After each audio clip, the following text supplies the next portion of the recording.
My whole life, I thought that Moses was a middle-aged man when he confronted Pharaoh. I wonder what could have given me that impression. Turns out the Bible tells us that he was 80 years old when he returned to Egypt. And when I read that, I wondered, what did Moses do for the first 80 years of his life? Moses' life is split into 3 sections of 40 years each. He spends the first 40 years of his life as an adopted prince/general in Egypt. His second 40 years is spent in Midian as a shepherd, and then his third 40 years, from 80 to 120, is when he leads the people out of Egypt and all the way up to Canaan.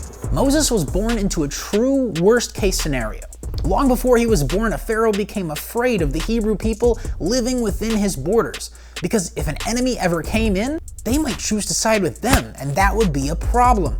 To remedy this problem, rather than asking them to move out, the pharaoh decides to enslave those people. But the Israelite population grew so quickly that even as slaves, they were still a threat. Pharaoh's solution to this fear was to kill all Hebrew males as soon as they were born. He made a law that any Egyptian who saw a Hebrew newborn should grab them from their parents and throw them in the Nile River. And that was the law of the land when Moses was born to Hebrew parents. If any Egyptian ever saw Moses' mother carrying him around, they were legally obligated to rip him from her arms and drown him in the Nile. His mother hid him for 3 months. I don't know how you hide a crying baby for 3 months without anybody finding out about it. But after 3 months, she couldn't hide him anymore. So she weaves a waterproof basket, puts the baby in the basket, and puts the basket in the Nile River, and hopes for the best. And honestly, she gets the absolute best outcome she could hope for. The basket is retrieved by the daughter of Pharaoh himself, and when she sees the baby, she loves him, names him Moses, and takes him in as her own son. Now the Bible jumps straight from this story to when he's an adult and he kills an Egyptian and flees to Midian, which is what gives us the idea that he might have been quite young.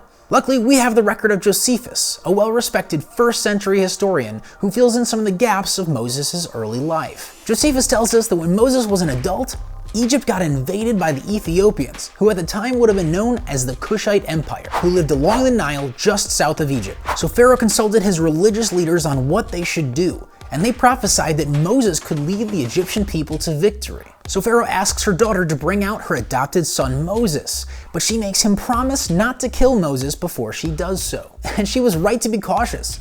Josephus tells us that the Egyptian religious leaders were constantly trying to convince Pharaoh to kill Moses, and she was super angry that they had no shame in now asking for Moses' help after trying to kill him for so long. This absolutely shatters one of our very popular movie moments where Moses discovers that he's a Hebrew, and oftentimes young Ramses as well is surprised by this notion. But we learn from Josephus that everybody knew that Moses was a Hebrew, and that the court despised him for it and wanted him dead.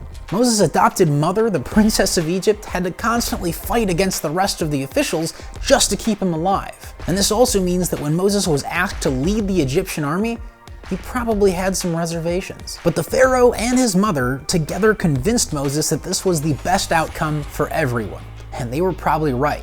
Josephus tells us that the Cushites got so far north that they reached the delta of the Nile. If the Cushites pushed any further, they might end up in the land of Goshen, which is where the Hebrews lived. So taking command of the Egyptian army might allow Moses to prevent harm from coming to his own people. So Moses became the general of the Egyptian army, tasked with leading them against the Cushites, who had temporarily retreated back south, taking Egyptian spoils with them. Moses quickly put together a plan to surprise the Cushites. You see, normally when going between Egypt and Cush, you would have to follow the Nile River. So if the Egyptians were to counterattack and come south to Cush, that's the direction they would be expected to come from. Josephus tells us that a quicker route through the desert was impassable because it was home to serpents.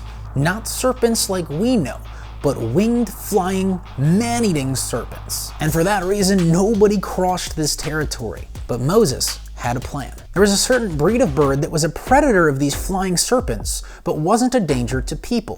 So Moses commanded the army to collect these birds and then build basket cages for them to be carried along the route. And when he arrived at this shortcut across the desert, he released these birds called ibes, and they either ate or chased off every single serpent. This means that Moses and the Egyptians showed up in the Cushite Empire at a place and time that they never could have expected. They conquered city after city, slaughtering the Cushites who retreated towards their capital city of Saba, later renamed Meroe.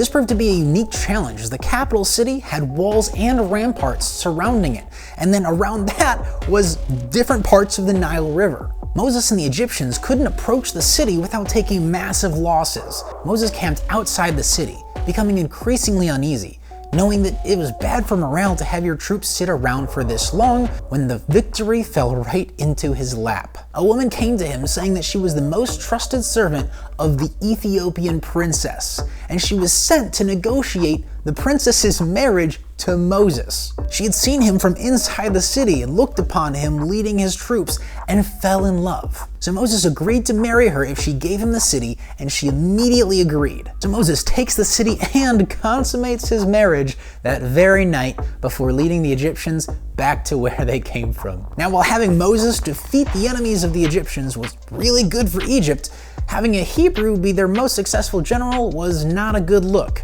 and it made the officers of Egypt pretty upset. And for this reason, they began to plot against him. And this is where the Bible picks up the story. Moses goes out among the Israelites and sees one being beaten by an Egyptian.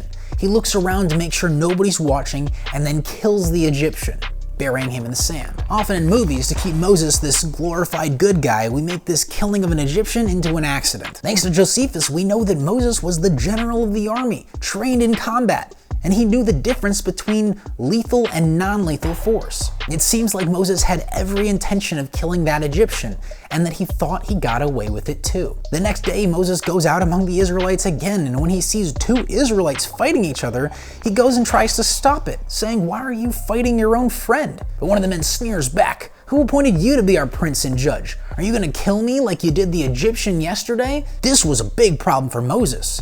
He knew that the information would get back to Pharaoh and the Egyptian leadership, who wanted to kill him, and that this would give them all the reason they needed to do so. So he fled from Egypt and went all the way to Midian. When Moses got to Midian, he arrived at a well where some female shepherds were trying to water their flocks. But some male shepherds came and tried to drive them off. Moses steps in and fights off the male shepherds, and then draws water to help the ladies water their flocks. When the girls returned home to their father with his flocks, he said, "Why are you guys back so early?" Which means that this was a common occurrence that they would have to water their flocks last because the men would bully them. And when his daughters tell him that some Egyptian came and saved them and helped water their flocks, he says, "Why did you leave him there? Go back and get him so that he can eat with us." This man's name is Reuel, also known later as Jethro, takes such an instant liking to Moses that he gives him one of his daughters in marriage. So at the age of 40, Moses settles down in Midian, becomes a shepherd of Jethro's flocks, and marries his daughter Zipporah, even has a child with her, and he probably thinks he's gonna live out the rest of his life there. But 40 years later, sheesh, that is such a long time. At the age of 80, Moses has his famous encounter with the burning bush, where God tells Moses to go back to Egypt and confront Pharaoh. And Moses, after many excuses, agrees to go.